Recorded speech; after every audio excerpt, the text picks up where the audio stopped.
continuing on with Author of Fate. The next section is this B minor chording arpeggiation section, and the chords are B minor to A to D to G. We're using the G up here, we'll talk about that, and then the A here. And there's some muting techniques that are going on in here.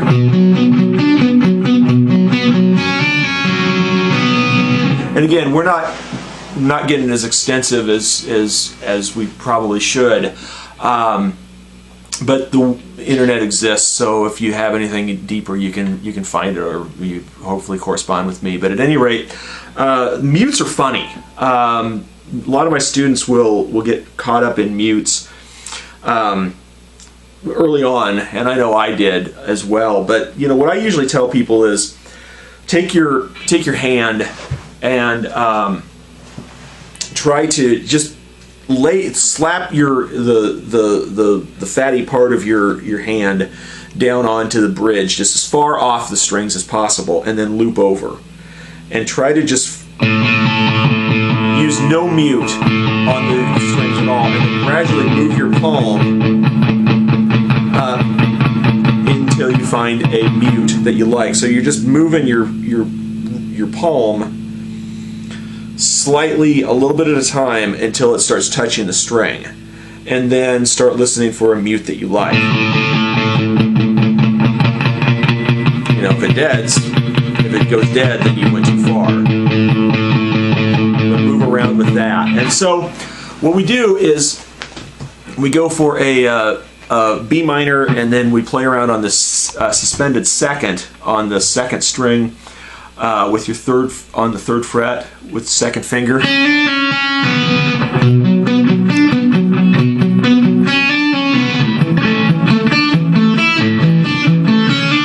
And then the A that becomes a suspended fourth.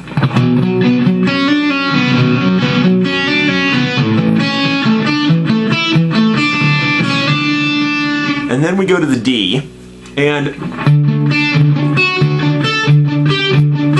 I have a feeling my cat's going to get in the shot here before too long, so hope nobody's allergic to cats. So D, internet's all about cats, right? At any rate, this D part, this is where it gets weird, speaking of cats. So instead of playing the D out of our traditional D voicing, out of our Hal Leonard Mel Bay, I actually move up and play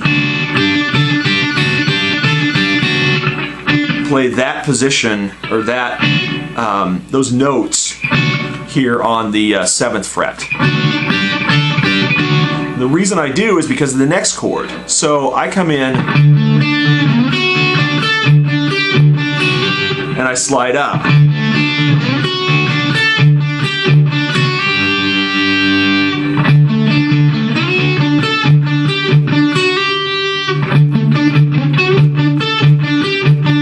Trying to find a clean version of me playing that, but I'm not sure that I have one.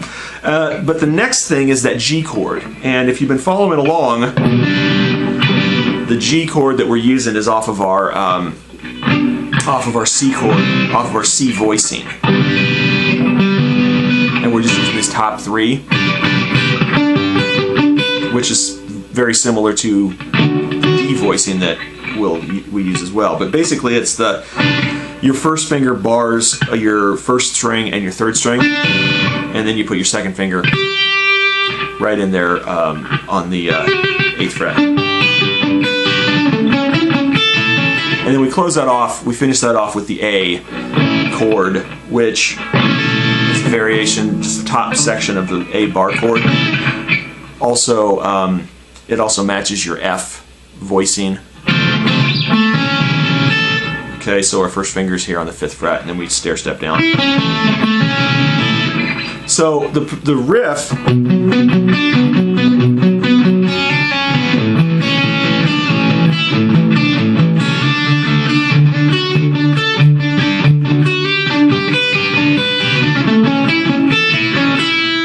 essentially that. And incidentally on this A, you may be wondering, am I going back to hit the A every time, or am I arpeggiating up on the higher strings? The answer is yes. When I'm playing it, a lot of times my intention is to make it very fluid and flowy, but a lot of times all I'm doing is I'm just hitting anything I can to keep this upper melody.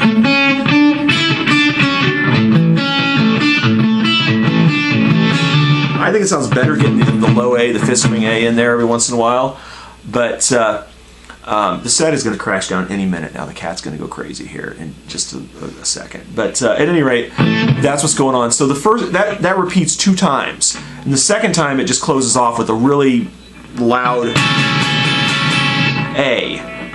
So we've got the second time would be something like.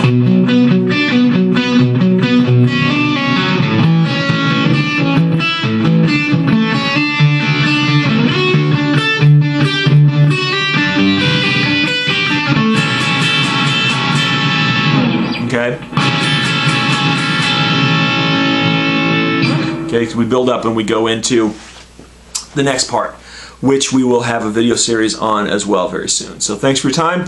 Hope you're having as much fun as I am.